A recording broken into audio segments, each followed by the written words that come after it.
Olá, tudo bem com você? Estamos aqui nessa apresentação especial do Congresso Jurídico da Faculdade Dom Bosco, uma parceria com o canal Norte Pioneiro. No último congresso nós tivemos uma palestra muito interessante, inclusive você vê uma entrevista agora que eu fiz com o Dr. Luiz Carlos Mânica, que é delegado aqui em Cornélio Procópio, falando sobre um tema muito interessante, que é a respeito dos crimes pela internet, os crimes cibernéticos, isso mesmo. Tenho certeza que você que está acompanhando o nosso programa, você que tem os seus filhos e se preocupa de como eles estão usando a internet, olha, preste bastante atenção nessa entrevista que eu fiz com o delegado de Cornélio Procópio, Dr. Mânica. Quarta noite, como podemos dizer, né, aí do Congresso Jurídico da Faculdade Dom Bosco, e nós teremos hoje audiência simulada com os alunos do 10º período, do último ano de faculdade, né, com a coordenação do professor Adriano Bressan, e temos a primeira palestra que acontece nessa noite com o delegado de polícia aqui de Cornélio Procópio, né, já conhecido com toda certeza por nós procopenses, que já está aí há quase 4 anos na nossa cidade, fazendo um excelente trabalho, que é o Dr. Mânica. Boa noite, doutor, tudo bem? Boa noite, tudo bem. Hoje a palestra vai falar a respeito do quê? Nós viemos aqui apresentar algumas sugestões e uma explicação referente ao crime cibernético. O uso da internet, das redes sociais e as suas consequências para aqueles que geralmente utilizam a rede mundial de computadores para se comunicar e exercer trabalhos, enfim. É um tema atual, né? E nós temos na prática percebido um aumento desse tipo de delito. Motivo pelo qual então eu fui convidado pela professora Lívia para vir explanar algo para que a gente possa contribuir com o ensino jurídico.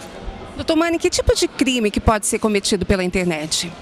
Bem, hoje existe uma variedade muito grande de crimes, mas especificadamente, são 2 crimes. Um crime que você pode utilizar utilizando-se, ou seja, fazendo uso do computador, e um crime contra o próprio equipamento do computador. Então, o que a gente mais verifica na delegacia são os crimes praticados, elencados no Código Penal, utilizando-se do computador, ou seja, utilizando da rede mundial de computadores e de redes sociais. Então, existem vários crimes, e o campeão deles, sem dúvida alguma, é o crime contra a honra, né? A calúnia, a difamação, a injúria. Temos casos de ameaça, alguns casos, infelizmente, da prostituição infantil, que é a divulgação de fotos, a transmissão de dados envolvendo crianças e adolescentes. O crime de estelionato, né? Muito praticado. E também temos alguns crimes em menor proporção, em que aí sim, os invasores, os hackers, utilizam mecanismos de destruição do equipamento. Ou seja, eles lançam um determinado vírus para determinada pessoa, e ela, ao abrir, o equipamento é destruído, é danificado, ou utiliza-se o envio daquela informação como um phishing scanner, que na verdade nada mais que é um programa que vai copiar todas as senhas, todas as fotos, todo o conteúdo que existe no equipamento das pessoas.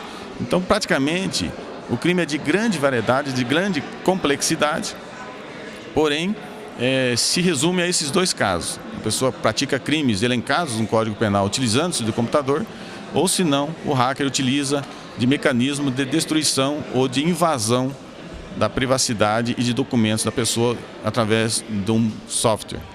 Bom, a gente está falando de internet, a gente está falando de crimes, vamos dizer assim, que ocorrem nos últimos tempos, né? Porque é uma coisa moderna, a internet, né? Não faz tanto tempo assim.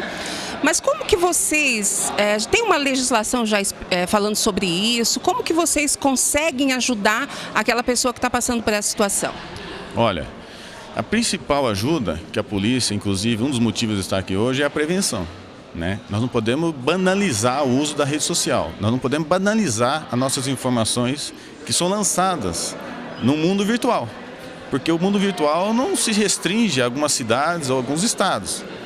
Você, a partir do momento que coloca uma foto sua ou um dado seu no computador, ele é expandido para o mundo e você não consegue mais retirá-lo com tanta eficiência e em curto espaço de tempo.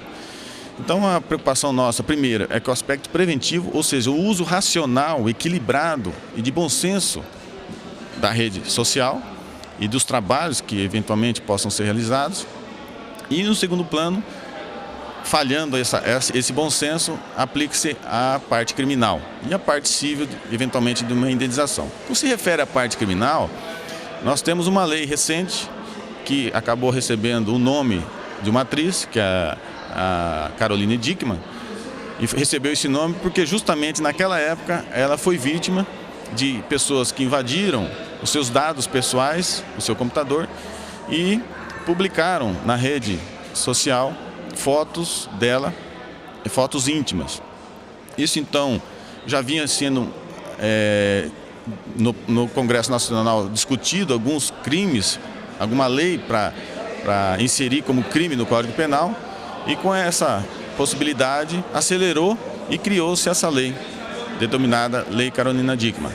Porém, essa lei ela foi criada para punir justamente o hacker, aquele cidadão que fabrica ou que estuda a hipótese de invadir o computador das pessoas, né? E fora esses casos, existe o crime estipulado no Código Penal, que são os crimes mais comuns, ou seja, a pessoa usa do computador para ludibriar, para conseguir obter vantagem ilícita, chantagem, extorsões. Então, tudo isso que acaba sendo apurado de forma definitiva, ou cada um dentro da sua condição e da sua maneira de agir, no Código Penal ou nessa nova lei que foi inserida no artigo 154 a 156 do Código Penal. Antes disso não existia nada, então?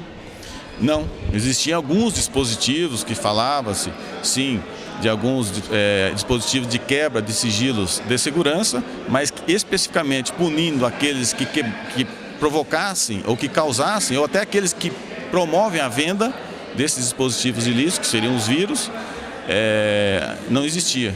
Então, engraçado, porque o caso da Carolina Dickmann, eu não sei relatar aqui o desfecho disso, mas é uma situação interessante, porque na época que ocorreu, não existia essa lei. A lei ocorreu justamente porque ocorreu o fato. Então, interessante enquadrar aquelas pessoas que divulgaram ou tiveram acesso em qual pena, em qual crime. Provavelmente, então, levou-se ao âmbito do aspecto civil, uma questão de indenização, que seria o mais correto. Eu, particularmente, entendo que, embora haja os aspectos preventivos, não é a lei criminal que vai resolver esse problema. Que, na verdade, enquanto a polícia, a investigação dá um passo, os também cybercriminosos andam no mesmo compasso ou até um na frente. Então, e não é o direito penal que vai barrar isso. Talvez o fato sendo levado ao âmbito civil, também com uma firme indenização, provavelmente inibirá as pessoas, porque um dos aspectos do direito penal é inibir as pessoas em razão da punibilidade, da pena. E a pena, nesse tipo de crime, a grande maioria, ela chega a ser até 2 anos de prisão. E até 2 anos de prisão caíríamos, então, num crime comum, ou seja, um crime de menor potencial ofensivo. E aí sim, uma das críticas de alguns juristas com relação a essa lei seria isto. E eu concordo, em parte concordo, porque evidentemente o dano que o fato, essa divulgação é tão grande contra a honra, na verdade é um estrago devastador tão grande na moral das pessoas e até de empresas que são destruídas, os seus programas, as suas maneiras de reservas próprias, é tão grande que uma punição de pena até 2 anos ou um aumento pouco considerável não vai reparar esse tipo de situação, muito menos às vezes inibir. Eu acredito que talvez no campo civil, uma indenização pesada, uma legislação mais rigorosa, talvez seria mais eficaz. Ok, então, o doutor Mânica está se preparando, daqui a pouquinho ele vai estar falando a respeito desse assunto com todos os acadêmicos, os professores, as pessoas que estão acompanhando essa semana toda. E eu já gostaria de fazer o convite para o delegado aqui de Cornélio Procópio, doutor Mânica, está no nosso canal, Norte Pioneiro, para a gente poder falar a respeito de outros assuntos, porque uma coisa muito importante que o senhor falou foi a prevenção. Tem muita coisa que as pessoas e o meio de comunicação está aí para isso, para prevenir. E quando acontecer, a pessoa saber onde que vai procurar procurar, o que ela vai encontrar e tudo isso. Doutor, muito obrigado pelas palavras, né, aqui com a gente e até uma próxima vez.